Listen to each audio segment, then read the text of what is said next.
सवाल। मेरे देवर के देखने का नजरिया बहुत ही गलत है।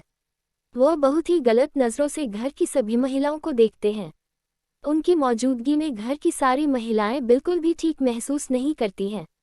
वो अक्सर किसी से भी फ्लर्ट करने लगते हैं, लेकिन कोई भी उनके बारे में कुछ नहीं कहता। यहाँ तक कि उन्होंने हमारी घर की सबसे छोटी बच्ची को भी नहीं छोड़ा है। मुझे भी बहुत परेशान किया हुआ है, लेकिन अब मुझे समझ नहीं आ रहा है कि परिवार को परेशान किए बिना मैं इस समस्या से कैसे निपटूं।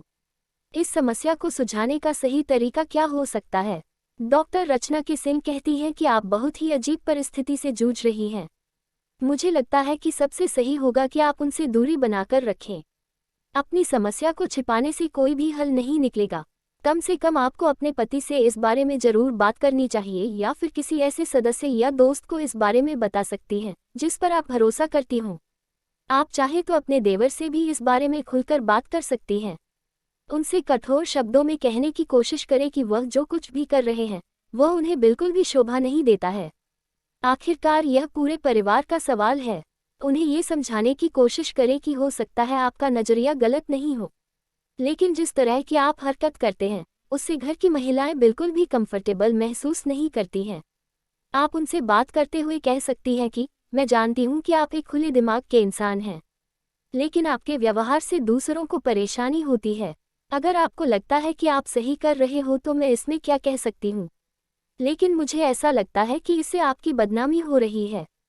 मैं आपके हित में ही सोच रही हूँ। यही नहीं, बातों ही बातों में उन्हें बताएं कि आपसे उनका क्या रिश्ता है। उनके अभद्र मजाक आपको बिल्कुल भी पसंद नहीं है।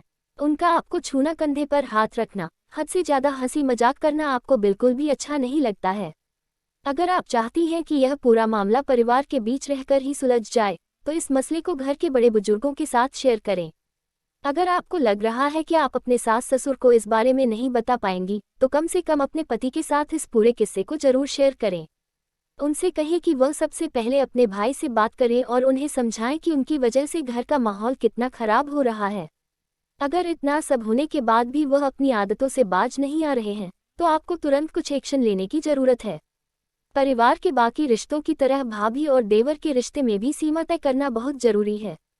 जिस तरह सास ससुर के साथ बात या बर्ताव करने में एक सीमा को कभी पार नहीं किया जाता, उसी तरह देवर और भाभी के बीच भी इस तरह का संबंध होना चाहिए।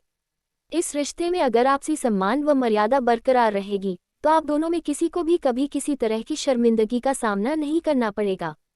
इस पूरी कहानी को पढ़कर आप चाहें तो कमेंट बॉक्स में इससे जुड़ी अपनी राय दे सकते हैं। अगर आपकी भी ऐसी कोई कहानी है जिसे आप हमारे साथ शेयर करना चाहती हैं तो उसे आप लिखकर